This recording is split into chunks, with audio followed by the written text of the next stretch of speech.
Estamos en este último bloque de Haciendo Bulla. Ya como habíamos adelantado en la parte introductoria del programa, vamos a estar hablando sobre la revolución y la crisis en Ucrania. Bueno, acá nuestro amigo Manuel se inspiró mirando Dossier en Telesur, un programa, por cierto, recomendable para la realidad internacional. Absolutamente recomendable, con una clara amplitud de espectros y de fenómenos que intervienen en nuestra realidad y en la realidad en el contexto internacional. Es importante observar programas, y no solo programas, sino portales, cualquier tipo de información que nos venga, pero siempre es mejor un canal de información que tenga diversificado su nivel de análisis. En este caso, el programa Dossier de Telesur, como bien decía Nacho, es un programa que realmente tiene una amplitud de análisis de conflicto y de variables y de determinados factores que inciden en la realidad que tal vez no vemos en otros programas unitarios, por así decirlo, que sea un solo programa. Es un buen lugar donde está la información. En referencia a esto, estaba observando acerca del conflicto en Ucrania, y bueno, siempre le damos en todos los programas de Haciendo Bulla un tratamiento especial a lo que está ocurriendo en el contexto internacional.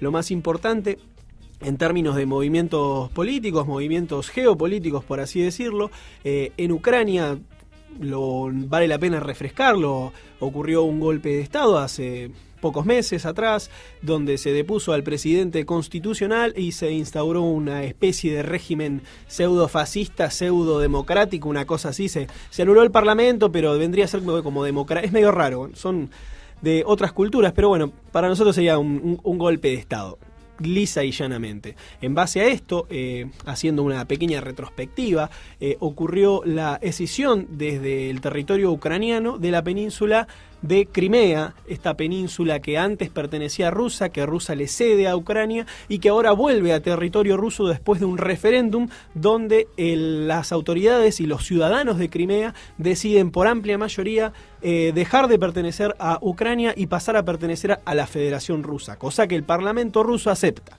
En este marco, en Ucrania se dan diferentes tipos de conflictos aislados en ciudades como, por ejemplo, Donetsk, donde los civiles y la gran mayoría de las autoridades, no los civiles, sino que también las fuerzas de seguridad del lugar, tanto las bases militares aledañas como el personal de seguridad civil dentro de la región, exactamente, policial, como le diríamos nosotros. En ese caso hay un levantamiento, se toman las instituciones públicas y se declaran en contra del gobierno de facto de Arseniy Yatsenyuk.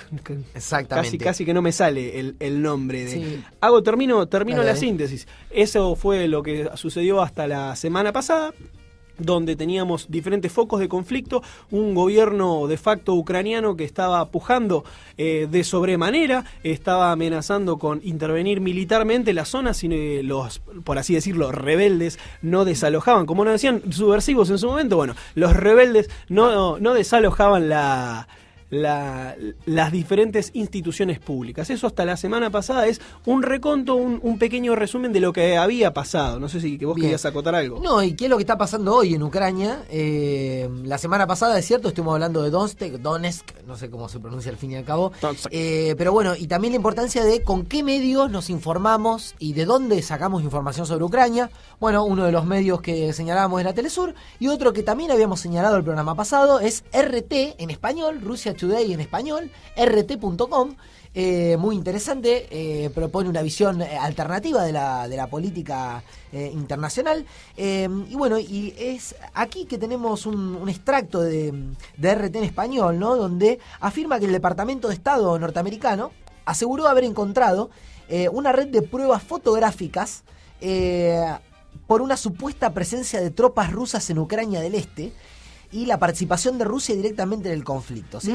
Voy a hacer y algunos periodistas se han burlado de la noticia, ¿no?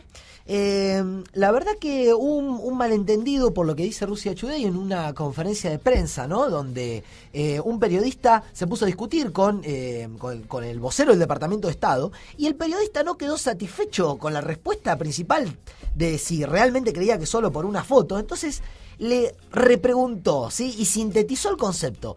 ¿Está usted diciendo que el gobierno de Estados Unidos, con su gran tradición de reunir información de inteligencia, depende ahora de fotos públicas de Internet y Twitter y demás? Y además dijo, ¿está usted diciendo que está mirando cómo son físicamente y que se ven como personas que están conectadas con Rusia? ¿Es eso lo que está diciendo? Eso le dijo el periodista al vocero del Departamento de Estado norteamericano. Así es, y las fotos me recuerdan a esas famosas fotos que justificaron la invasión a Irak, si mal no recuerdo, esas fotos que eran supuestamente de determinado arsenal que había viajado a Irak, y fue en base a fotos. ¿Qué casualidad? Qué casualidad, hoy el gobierno dictatorial, 15:35 hora Argentina, relanzó la ofensiva antipatriótica.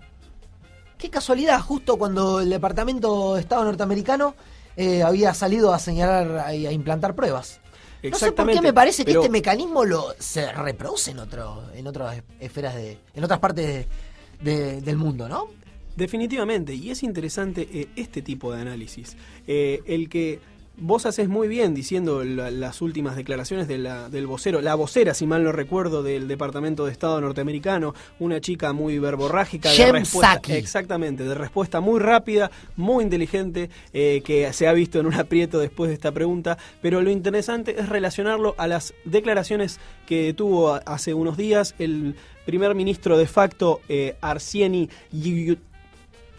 Yatsenyuk, disculpen la pronunciación, pero bueno, es ucraniano, realmente no manejo el idioma, así que, bueno, las últimas declaraciones fueron de tremendo impacto. Imaginen este primer ministro de facto ante las cámaras en cadena nacional diciendo que Rusia, no el gobierno ruso, dice Rusia es un peligro para la estabilidad de la humanidad, Rusia es un peligro para la humanidad misma, y nuestros aliados norteamericanos que realmente quieren la democracia deben ayudarnos en esta encrucijada contra Rusia. Bueno, y a raíz de esto, el primer ministro ruso Dmitry Medvedev dijo que está seguro que Rusia es capaz no solo de hacer frente a las sanciones de Occidente, sino también de beneficiarse de ellas.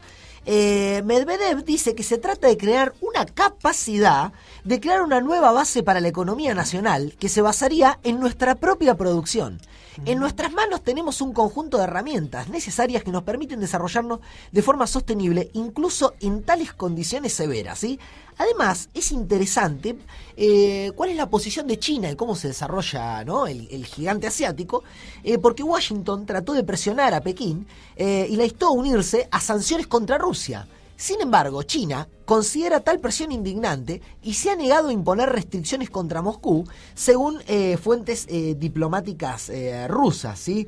Pero también es importante señalar que China tampoco se la jugó del todo, digamos, por los rusos. Tienen su propio juego los chinos. Porque los norteamericanos se vieron obligados a conformarse con lo que dijo Pekín.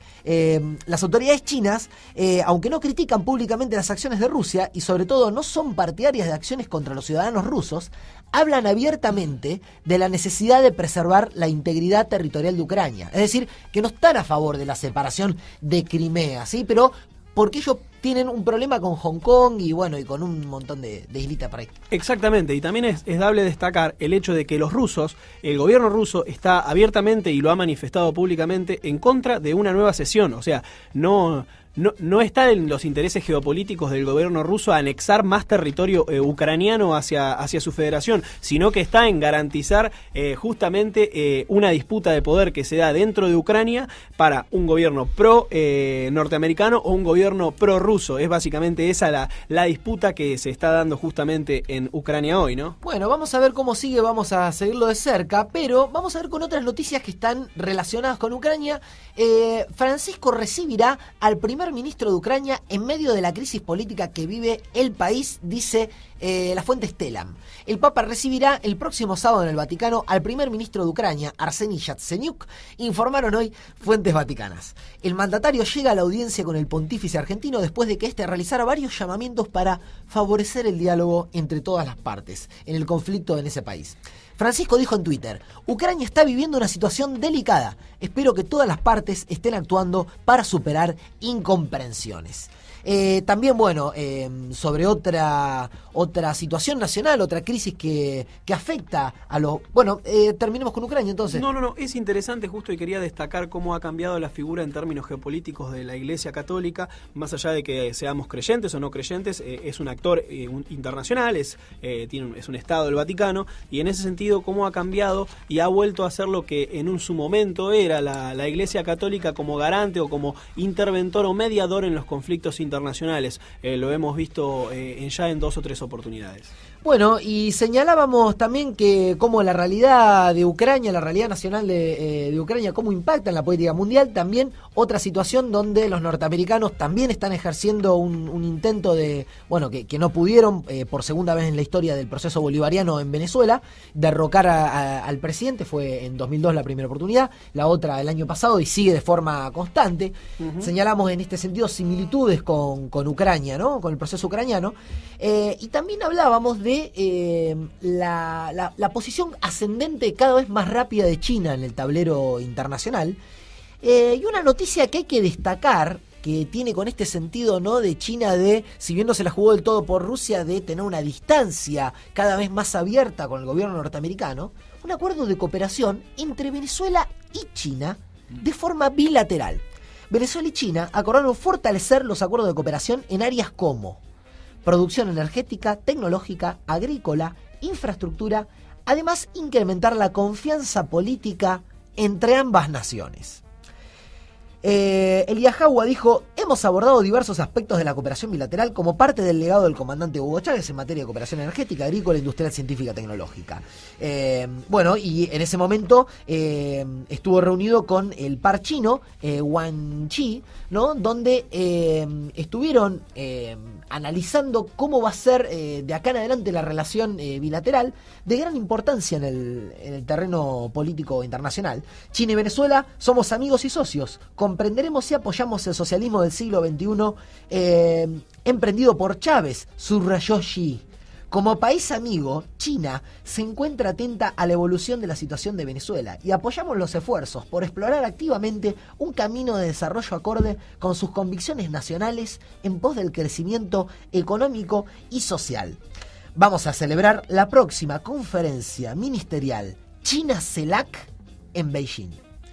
La verdad que es muy interesante y también de alguna forma agradecerle a China que empiece a tomar estos esfuerzos en el terreno internacional, ¿verdad? Así es, y no solamente agradecerle a los chinos por tomar este esfuerzo y decir, como bien venimos diciendo haciendo bulla desde el primer programa, que ha comenzado el fin porque no podemos hablar de fin, pero ha comenzado el fin de la unipolaridad internacional como con Estados Unidos como comisario militarmente del mundo. lejos. Aunque militarmente creo que es los norteamericanos concentran el 50% de los recursos militares que existen en el mundo hoy, lo tiene la mitad los norteamericanos.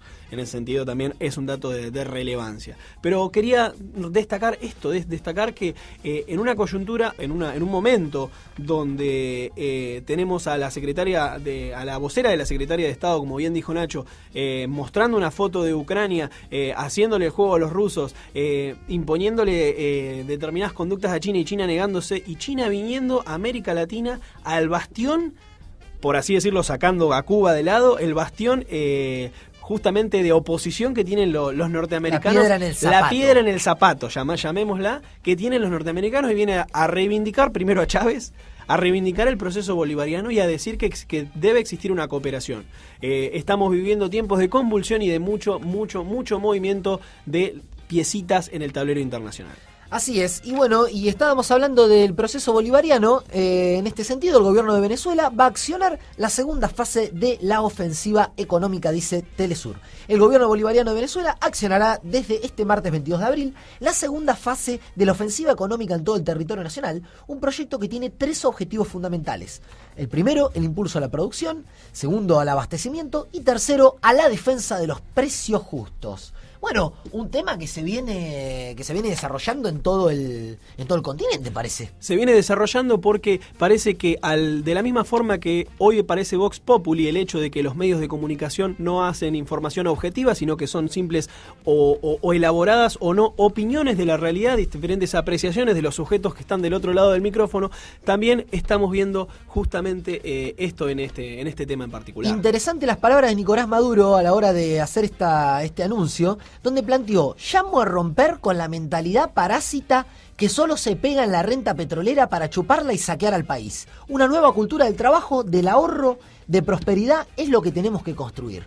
Justamente, y a eso me refería cuando digo, en referencia a que es Vox Populi, que hoy realmente en un café, en un cumpleaños, en cualquier lugar estamos discutiendo, por ejemplo, como bien discutimos el hecho de los roles que tienen los medios de comunicación, los medios de información o los medios hegemónicos o no, también estamos discutiendo a ver quién es realmente el que pone el precio. ¿Quién pone el precio? ¿El gobierno pone el precio? ¿El gobierno es el que quiere que haya inflación? ¿Le conviene al gobierno que haya inflación? Todo ese tipo de temas los estamos discutiendo hoy, son parte de las discusiones en la mesa y en buena hora que en democracia discutamos y debatamos sobre las realidades que nos atraviesan. Y respecto a los precios, sobre la situación en Venezuela, su presidente Nicolás Maduro repudió cómo se ha desatado en algunos rubros la locura del capitalismo especulador y parásito que pretende aumentar su riqueza robando y metiéndole la mano en el bolsillo a la clase media. Así que qué interesante ver cómo estas similitudes se desarrollan también en nuestro país y en nuestra Necochea, donde efectivamente ahora tenemos un acuerdo nacional de precios, donde incluye, por ejemplo, un maxi consumo, un lugar de venta mayorista, donde, bueno, hay que hacerlo respetar todos esos acuerdos, ¿no? Porque estamos en democracia, estamos en un mandato jurídico, ¿no? Y esa es la legalidad y la institucionalidad que confiere el Estado. Así que bueno, la verdad que este tema de la cuestión de la regulación de precios, un tema que no solo está pasando en Argentina, sino en Latinoamérica, un tema bastante complicado, el tema de la soberanía alimentaria y del manejo de la cadena de distribución. Algo que hoy estuvimos hablando en este programa de Haciendo Bulla, estuvimos con el concejal de Frente para la Victoria, Luciano Lescano, hablando del proyecto de mercado comunitario, estuvimos también con el dúo Jumel en vivo, que nos estuvieron deleitando con toda su impresionante, la verdad, muy melódico, esos chicos suenan muy bien. Julio Longo y Melissa Cáceres, recordando que este jueves 22:30 horas en la Sardiniola se van a estar presentando. También estuvimos analizando todo lo que pasó en Ucrania, todo lo que pasó en Venezuela, tuvimos la Rocola y contanos qué va a pasar en la Asociación Judicial Bonaerense el viernes 25 de abril. Así mismo, también es como bien decías, estuvimos hablando de la reforma del Código Penal y la necesidad de discutir este tipo de cuestiones que atraviesan también nuestra realidad. Entonces este viernes 25 de abril, el viernes que viene, en la Asociación Judicial Bonaerense, cita en calle 60, número 2480 y a la vuelta de la Petrobras, a las 20 horas, va a haber una charla abierta a la comunidad sobre la reforma del Código Penal, organizada por la Corriente Judiciales por la Unidad, y la misma va a estar a cargo del doctor Mario Juliano, presidente de la Asociación Pensamiento Penal, juez del Tribunal Criminal, número 1 de Necochea, integrante de Justicia Legítima, y del doctor Gerardo Etcheverry, secretario de la Defensoría General de la Nación, integrante de la Liga por los Derechos del Hombre y abogado de la Federación Judicial Argentina. Así que este viernes 25 de abril, 20 horas, en calle 60, 2480, sede de la AJB en Necochea. Bien, y seguimos con la agenda propuesta por Haciendo Bulla. Estuvimos hoy hablando con Vivi Balinotti, miembro de Hijos de Nuestra Ciudad, que tuvo a su séptima hija, Ana, así que va a recibir el madrinazgo presidencial el próximo martes 29 de abril, 16 horas, en la calle 80 2156. Todos los que quieran ir a disfrutar con ella este momento. Así que bueno, se nos fue el séptimo programa de Haciendo Bulla. Qué cosa, qué rápido que se nos fue, qué cantidad de cosas, qué bien la pasamos. La verdad que hoy un programa muy completo, muy bueno, con toda la energía. Así que bueno, saludamos a toda la gente que está también del otro lado de la pecera, che. Así es, un saludo muy grande a la gente que nos acompaña acá en el piso, del otro lado de la pecera, haciéndonos el aguante y levantando nuestro ánimo para que nosotros en esta tarde de otoño, que ya parece invierno, les brindemos todo nuestro amor y todas nuestras opiniones para que ustedes las discutan, las debatan, nos puteen o hagan lo que quieran con las mismas. Bueno, y ya para para terminar, como habíamos dicho, este programa se lo dedicamos a nuestro amigo, querido amigo del alma y compañero de la ruta, bullero Pedro Guevara, nuestro amigo de la voz gruesa de Haciendo Bulla. Así que bueno, para terminar, saludos, Pedro. Le seguimos dedicando este programa, pero nos vamos con un temita del grabado en los estudios de FM Cooperativa. Esto fue Haciendo Bulla. ¡Chau!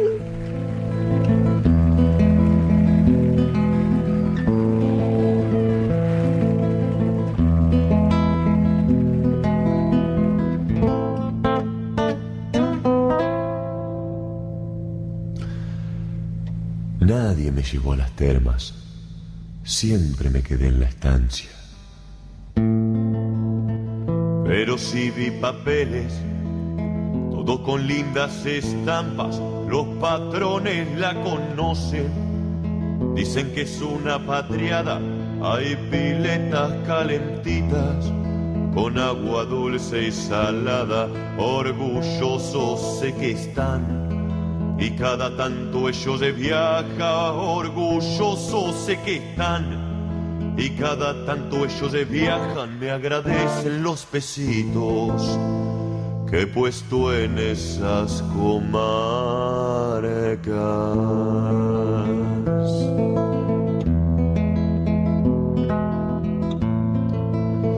Y yo aquí en la estancia, meta laburo sin merma. Tal vez ellos algún día me lleven a ver las termas. Por ahora ellos disfrutan viajando a tanta distancia. Por ahora ellos disfrutan viajando a tanta distancia. Yo el domingo me refresco en el tanque de la estancia.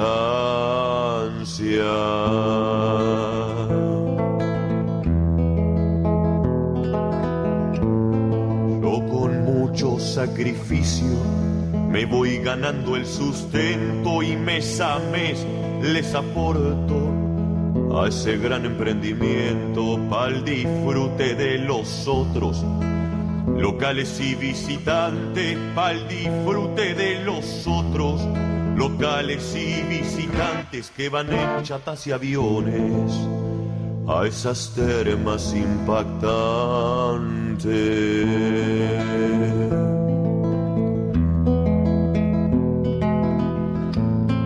Y difícil que las conozca, pues es mucha la distancia, poca paga da el patrón.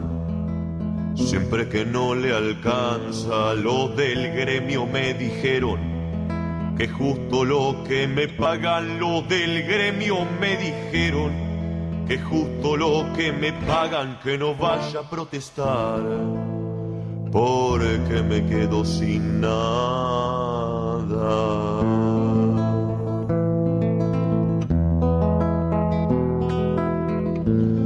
Ya me voy despidiendo desde la costa sureña, si viene por estos pagos, visite usted Necochea, peón de campo pa' servirle. El Vasco Barrenechea, peón de campo y pa' servirle. El Vasco Barrenechea, peón que nunca conoció. las termas de Necochea.